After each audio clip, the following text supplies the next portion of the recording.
Você fez uma cirurgia para retirada total das mamas por causa de um câncer, por exemplo, e acha que sempre para reconstrução é necessário o uso de retalhos, ou seja, pedaço da barriga ou pedaço das costas, para voltar a ter a mama de novo?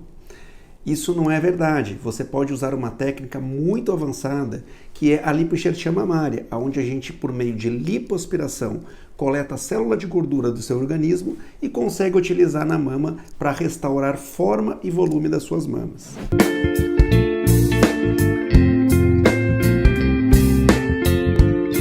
Olá, bem-vindo ao meu canal Cirurgia Plástica Sem Segredos. Para quem ainda não conhece o canal, esse é um canal destinado à informação do público sobre os procedimentos mais utilizados em cirurgia plástica. Para quem não me conhece, eu sou Francisco Claro Júnior, eu sou cirurgião plástico, membro titular da Sociedade Brasileira e Americana de Cirurgia Plástica.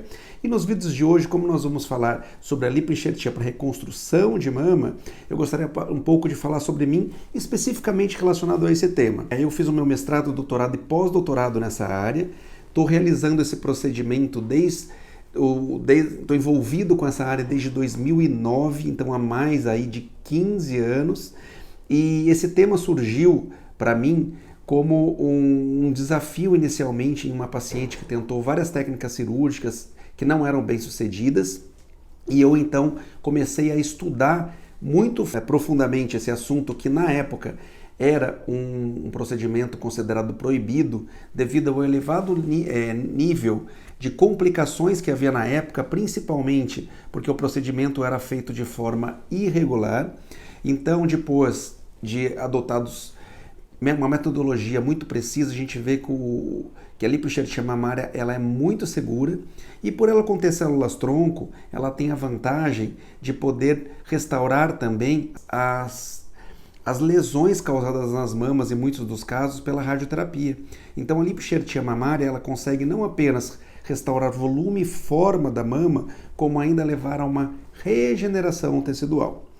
Esse assunto ele levou realmente a uma grande melhora na qualidade de vida das mulheres, tá? Porque ele conseguiu entregar para as mulheres uma mama natural sem a necessidade de lesões adicionais, como as que eram necessárias para estar retirando pedaço de músculo nas costas, pedaço de músculos da barriga, que levava não apenas a alterações, cicatrizes feias no local, como ainda algumas deficiências de mobilidade, algumas deficiências motoras resultantes da ausência desse músculo.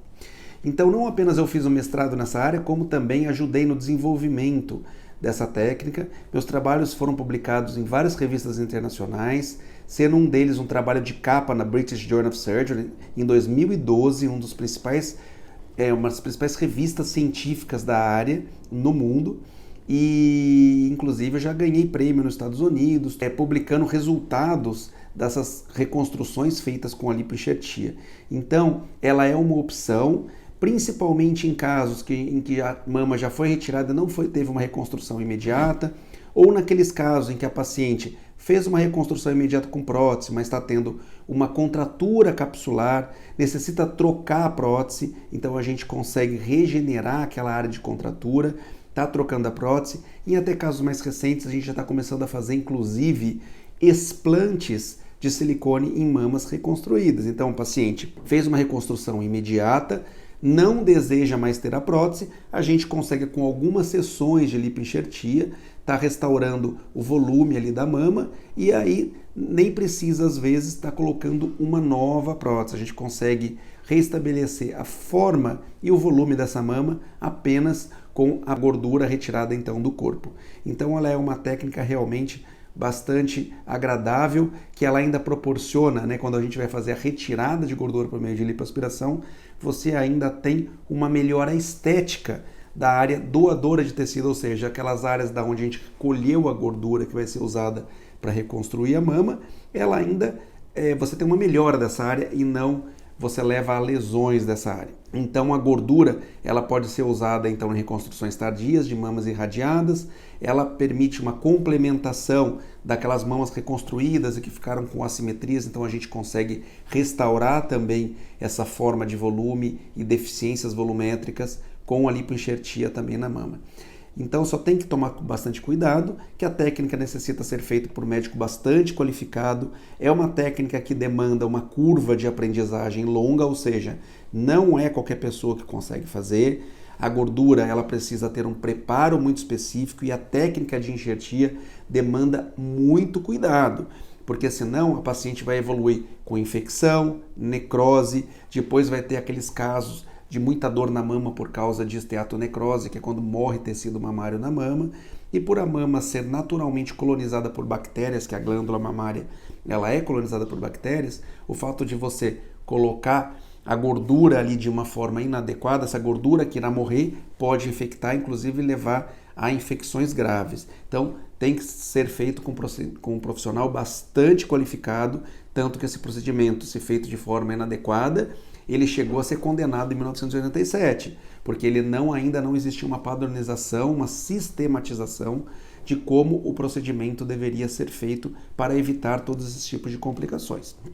Então, só fique atento se o cirurgião plástico com quem você vai fazer esse procedimento sabe realmente fazer esse tipo de procedimento e tem experiência no procedimento, porque senão ele pode levar a complicações, inclusive, bastante sérias. Então era isso que eu tinha para falar por hoje. A aplicação clínica da lipoenxertia como uma opção de reconstrução de mama, principalmente mamas que tiveram radioterapia e necessitam então de uma complementação, ali, de uma regeneração tecidual, além do aumento de volume e forma. Bem, pessoal, se gostaram desse assunto, compartilhem esse assunto com pessoas que às vezes que tiveram a mama, precisaram retirar a mama e estão necessitando hoje de uma reconstrução mamária. Esse assunto eu cheguei ele até foi, além de, claro, ser publicado em várias revistas científicas da área médica, e eu estou sempre falando em congressos, ele chegou a ser publicado na revista Caras em 2019, se não me engano, levando a informação para o público leigo também. Tá? Eu vou até deixar aqui a imagem da revista, tá? Que foi publicado, e vocês tiverem a curiosidade de estar dando uma olhadinha. E outra coisa, esse é o assunto do canal, então eu sempre estou solicitando para que vocês divulguem, né, e compartilhem esse conteúdo para que o YouTube encare ele como sendo um assunto relevante. Se gostam desse assunto, sigam o canal e ativem o sininho para receber notificações. Nos vemos nos próximos vídeos. Até mais.